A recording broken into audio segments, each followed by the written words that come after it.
Joe Diamede, TTRP TV, coming at you from my back garden here, and I'm sitting here with Roberta Petzoldt from Holland, and she has a very interesting life trajectory. She does many things: a poet, actress. Anything else in your book there, Roberta? I make theater plays with light projection and shadow play and live music. So I mix many different mediums. Well, there you go. That's Roberta from Holland. She just happened to come to our area, and I just stopped by a friend of mine's house, and there was Roberta sitting at the table, and we've met, and I just said, "Wow, interesting life." And TTRP TV, we like getting interesting things on in the channel and spreading the good word of all the good things happening out there. And I still haven't said what TTRP stands for. Maybe this is the time. Yeah, You I'm think so? curious. You're curious as well. Yeah, the last person I interviewed was curious as well. So TTRP TV, take the red pill from the movie The Matrix. You know, the red pill was the reality, the real. Yeah. And so the blue pill kind of you know Dosed you down. dosed you down. So TTRP TV is taking the red pill, and the reality being that there are cool things happening out in this world. Things are good, and they're alongside maybe some things that are driving a little people over the edge. But the reality is, for most of the people on this planet, definitely on my show, are doing good things, living good lives, fulfilling many people's needs, and the people of this world are really helping each other get through these tough times, and that's why the people have the power to do this, and the stuff you do is quite interesting. So poetry. Unfortunately, I can't read Dutch, Hmm. so I could. Are any of your poems translated into English? Yeah, there are a couple translated. But I always find it hard to find it myself. But I won a prize with my debut for the best debut of the year, and part of the prize was that a couple of poems were translated in English. Ah, okay, Yeah. cool. So we can't find. So we look up Roberta Petzoldt. And, Yeah, it's actually on Poetry International. This is a site, they have their own site. It's a poetry festival in Holland where they host international poets. And okay, there, on this site, you can find it if you Google my name. okay. If you type in my name, yeah. Roberta, spelled like Roberta, and spell your last name for us. Petzoldt. Okay. So there you got it. You can look it up. And then not only poet, also working on your second poetry book. You have a grant, and that's going to come out in the No, my next. third. Oh, your third poetry Yes. book. Oh, okay. Okay, cool. So your third poetry book. Very nice. And you've been in films, two Dutch ones and one in English, correct? Yeah, Yeah. correct. So the English one is Meet Me in Venice. Yes. I've only watched the trailer. I haven't You seen the did? movie yet. I did watch the trailer, yes, and yes, it looks fun. It looks fun, Yeah. um, and I love yeah, train journeys as well. So it sounds, Yeah. yeah. I won't give too much away about the movie, but Meet Me in Venice. You could see Roberta in her starring English role, where she won an award in Woodstock for the best actress of the Woodstock Film Festival 10 years ago. Was it? Yeah, it was 2015, so that's already 11 11 years years ago. ago. Yeah. Yes. So there you go. Cool. And your other two films, your Dutch films, what are their names? One is called deal, which is an English word, but it's spoken in Dutch. Okay. But and the other one is Het land van Johan, means the land of Johan, and Johan is Johan Cruyff, which was a famous football player. Oh, okay. Okay. And basically, it's a story about how culture in Holland developed between the 60s and now, and you follow a couple of storylines from different characters. And there's a Moroccan one. A lot of Moroccans came to Holland to work in factories. Oh, okay. Okay. And there's two students who are rebelling against the system. I'm one of those, and she turns into an artist. And well, and by these storylines, you get to know all the changes that happened in Holland, and also the main football matches. Oh, They okay. weave through the movie. Oh, Yeah. okay. Okay. Are you a football fan? Nope. Okay. But the director, he was a nephew of Johan Cruyff. Oh, okay. Yeah, Okay. and he's like this folk kind of neighborhood in Amsterdam, which is very famous for its culture and Right. slang, and a bit like the Bronx. Right. Okay. But Okay. it's called the Jordaan, and it was a mix of Italian workers and Dutch folk culture, and they made their own kind of music, and they had very good football players, and it's a thing. Okay. So Okay. yeah. Cool. Cool. And it's a thing. And and you live in a quite interesting part of Holland, don't you? You live a little northwest of, southwest of Amsterdam. You said Yeah, in a place that was going to be torn down. You told me 50 years ago, and then they didn't. Tell me the history of that place, yeah, the if place. you don't mind. Yeah, Yeah. I love to talk Yeah. about it. It's called Ruigoord, and actually it's a funny story because there was a poet called Hans Plomp who recently died, and he was traveling in France, and there he met a girl who said to him, "Go to Rigor," and he was like, "Rigor? What's a Rigor?" But it's in Amsterdam. It's near Amsterdam, and they're going to tear it down. And then he found out it was in Holland. They pronounce it Ruigoord instead of Rigor, Okay. and it was a village, and the pastor actually gave the key of the church to these artist hippies and Mm-hmm. said, "Please save my village," because What year are we talking about? it's 52 years ago. Okay. So 80s, 70s. 70s, Yeah. yeah.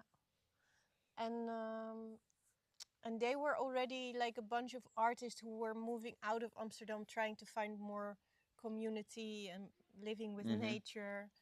So they moved into this village, and it's evolved, and a whole sort of rigor culture emerged, and they started traveling with the balloon company, they called themselves, in a big school bus all the way to India, to Goa, and Mongolia. They did many places, For and what purpose was that? Just spreading culture? They were yeah, doing shows they along the were doing way? shows, A- performances. Okay, and I guess gathering, incorporating all these different cultures into their shows. I mean, was the show evolving as they traveled, or you don't know, Well, they really know were that history? inspired by a lot of, shamanistic traditions. They Mm-hmm. were painting themselves. But they were doing their own things. There was Hans Plomp, the poet. He was also on tour with Allen Ginsberg, actually. Oh, okay, okay. So he was connecting The to the beat beat poets. Yeah, poets. yeah. And then there was this guy called Theo Klei, who was like part of many fluxus, Dadaistic kind of art movements, Right. very playful. And the thing that binded them together was the Homo ludens, which means the playing human. Okay. So it was very playful. Mm-hmm. And there was also a movement in Amsterdam called the Provos, which comes from provocative. Uh-huh. Okay. And they were doing all kinds of happenings in the city In and Amsterdam. in Right. Amsterdam. Mm-hmm. And out of this movement, also artists came to Ruigoord, and it all mingled, and it's kind of made their own And they say, little. and so how did they fit? How did they save the bulldozers from Well, coming one in? day the bulldozers were moving into the village with a big ball, the Yeah, wrecking the wrecking ball, ball. Ooh, wow. and Okay. they were just making a human shield, Chain shield. Okay. and they just stopped the bulldozer with this human shield. But this went on for 25 more years. The Not every time the wrecking ball, but That would have been a very tense 25 yes. years. But also around. Oh shit! That's all right.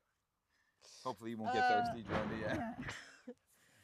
a nice little slapstick moment. So in the 80s, there was also a fight for the nature around Ruigoord, Mm-hmm. where there was much more of a punk mentality, and people were making shelters under the ground Oh, and right. Okay. fighting with the police and all kinds of actions that were quite hard and dark.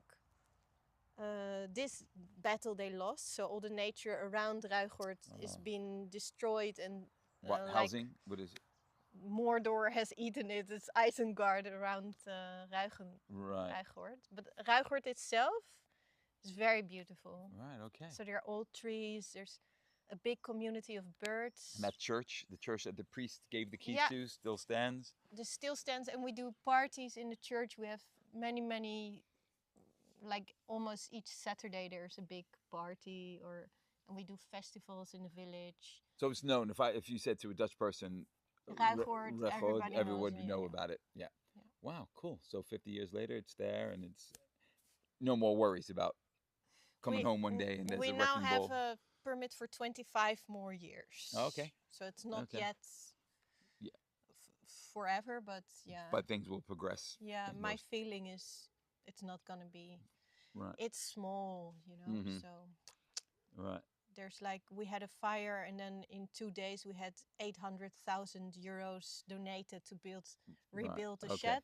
So we have too much people liking Right. And it Ruigoord. brings culture. It brings culture and Yeah, artists and music and everything to Holland. yeah, Holland's a small country, so a community like that could affect the whole country, yeah, artistically yeah. and I guess with everything, And there are many festivals, but none are like grassroots like this Mm-hmm. is. Right. So Right. it's very special and unique in that Right. way. Cool. Yeah.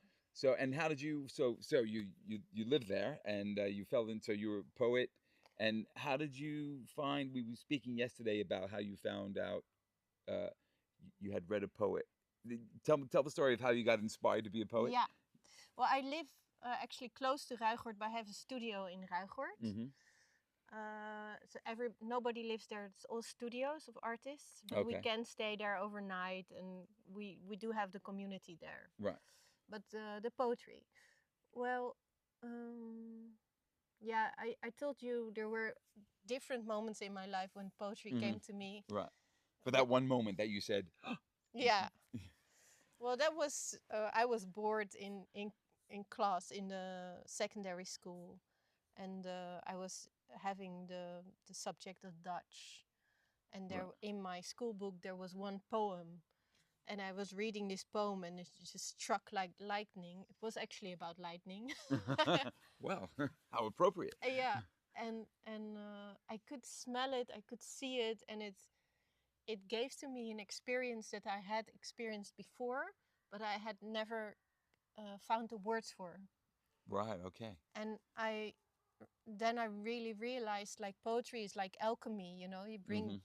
You bring different levels of sensing, vision, and sound of the words together, and something there's a chemical reaction in the body of the reader, and something new emerges. Wow. It's not linear. Mm-hmm. It's not logical, but it's happening. And that was your. I'm gonna write poetry. Yeah, Right. I was converted to poetry then. Cool, cool. And then from poetry, acting. How did that? How did you wind up in films? Oh, well, Yeah, actually, I meant to ask you: was the English film your first film or your third film? You've been in 3 films, so yeah. That was the second. second. Yeah. Okay. So how did I mean that doesn't matter the English film or the Dutch film. So how did you become an actress then? Well, I was always interested in becoming an actress as a child and as a teenager, and then I applied for a theater school and I got rejected. Then I traveled for a year, then I started art academy, Mm-hmm. and I wasn't interested in acting anymore. I was really into art, but I was working in a cafe in the Jordaan, And this folk oh, okay, okay. neighborhood of Amsterdam. And now it's Mm-hmm. filled with yappies, but it used to be very like cool culture. Right. And I always wanted to work in like a typical Jordaan cafe. Right. I had Okay. this Okay. sort of romantic idea about it, and there this director was coming. It was his home cafe. He would come Right. there every day, talk with his homies, and we kind of I had seen other films of him Okay. because when I was young I worked in the cinema Mm-hmm. before I went to art school, Okay. and I So was you've been drawn by the arts your whole life, basically. yeah, Yeah. Yeah. and I was a big fan of his first movie. It was really like a cult classic Mm-hmm. movie In Holland. in Holland, Mm-hmm. and it's super funny. So I was interested in talking to him, of course, Right. like a Okay. fellow artist, and we kind of became friends. And one thing after another happened, and then he discovered that I was good at doing different characters and making jokes on the spot, and he Right. thought, okay, maybe she can act, and I'll put Okay. her in a movie. Right. So was he the director of all three of the films you were in? Yeah, yeah, Okay. he And was. what is his name? The director's name? Eddie Terstall. Eddie Turstall. Yeah, Okay. Okay. So and those films again, people could find them. They're still online. around online on Netflix or places like Yeah, that. I think the newest film is streaming on Pathé, but it's I think Oh, it's Pate. more. Okay. You know Yeah, yeah, I know it? Pate. Yeah, And Meet Me it's a in French. It's a French site, no? Venice. Pate. I No, know the cinemas around here. maybe. Yeah, Pathe yeah, with the accent. Yeah. that's it. Yeah. Mm-hmm. And one is on Netflix, the English one, and the first one I think you have to stream it somewhere. It's a kind of underground Right. And what are the names of those other two films? deal and Oh yeah. the land, het land van Johan. Right, right. You said in the The beginning, Deal land. had the English name, but it wasn't really. Yeah, It was just and Meet Me in Venice. So yeah, that's the one, everyone. Yeah, go to that one. We could watch it and talk about it and leave some comments. yeah. So okay. So wow, what a great interesting life. And what brings you to our little part of the world? Well, basically, living in Holland, there's so many elements and distractions, and it's very electrified atmosphere, like literally, but also metaphorically. Busyness Yeah, is a big part of. Yeah. yeah. And I think I'm still quite good at, you know, sinking, going into silence, doing nothing, which is very important for an Mm, artist. mm. But still, I noticed that I couldn't really reach the deeper levels of my source. Right in Holland. Yeah, Because too much happening. I guess people want a part of you all the time because you're known, you're there, you have friends. It's hard to detach when you're in yeah, a small village, especially yeah, Holland's very, in my impression, crowded. yeah. Yeah, It's very yeah. crowded. And I just wanted to reconnect to a more, yeah, slower part and wild nature. So I wanted to go to the mountains here. Hmm. And my friends who also have a studio in Ruigoord, Okay. they just bought a piece of land here. Siger The and ones, Lieke, yes, yeah. yeah, The funny coincidence that I happen to know yeah, them because through the bike world, and then you've also yeah, done some cycling as well. So we were talking about cycle traveling, and I was helping him, and I still have to get in touch with him actually about his bike parts magazine. yeah, you should. Yeah, so that's cool. So and you even took a walk in the mountains, and you did a little camping, and you got away from it all up Yeah, in near Montvallier, yeah, which is you could be really lost there. I mean, I guess you didn't see anybody. You were just up there camping on your own. I did see quite a few Oh, did people. you? Yeah, yeah, Okay. yeah. Oh, okay. But But still, you didn't know them. no, I could ignore them. You could ignore them. They were speaking French. It's like, okay, I can still touch my deeper source. Yeah, Right. Cool. yeah. So has that been successful then? It Your has, trip, have you? and it's also been successful. Like staying with Siger and Lieke, like for 10 days or so. They live in like a wooden shed in forest, and Hmm. we go down to the village to fill the bottles with water. They don't have a running tap. Oh, cool. You Cool. have to walk all the way up to the road to get your telephone, and there's also the electricity by solar panels. So Right, it's right. super simple, and we would wash yourself with what do you call those? Bucket or the watering can. Yeah. Yeah, Okay. Cool. and just living this simple, sleeping in a tent. Yeah, it's like medicine, no? Yeah. Yeah. Yeah. Cool. No, no, for sure. I mean, I love. We were talking yesterday about the bike touring. You know, that's my rejuvenation when either Aaron G and I or myself, I get on my bicycle and Yeah, disappear.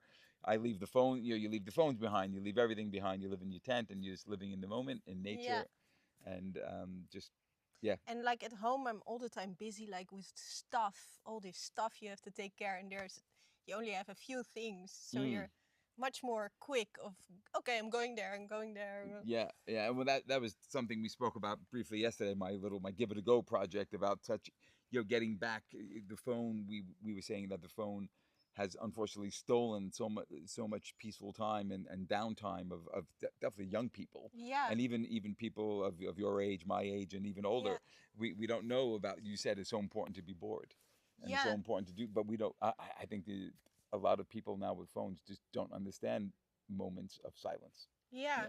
And it's also the Tao teacher of my mother. She says she's talking about the yin time. Mm-hmm. So the female yin energy is like surrendering and being receptive.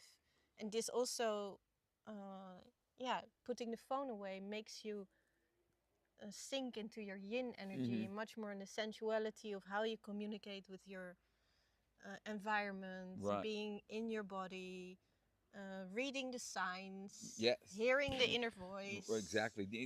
Like we said, you traveling and knowing your instincts and getting a feeling for a place or Yeah, a person and say, "Oh, that feels good," or "It doesn't feel good." But being able to work on that, and yeah, now we live the yang all the time, and exactly. it's we're losing contact with that inner, like, does that feel right? Does it not feel right? Yeah. Because it's all pre-planned And you're checking in your phone if it feels right. right, right. Oh, does it Yeah. feel good? Hey, this, what are they even called? I don't know. The AI. Siri. Hey, does this feel good? Yeah. Well, Yeah. literally. Because I know all this, but experiencing it, I need to get away from my Mm. own environment.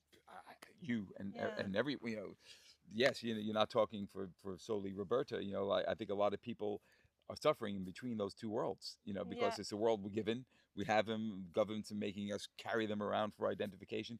So we're always connected in some way or another. Yeah. And a lot of people are striving for that disconnection, and that's cool life that your friends have. And I feel in a way we get that here in this part of the world. We're lucky to be in the foothills of the Pyrenees and have be surrounded by beauty and nature, and getting out. Stars. Yeah, stars at night, and yeah, Yeah. no light.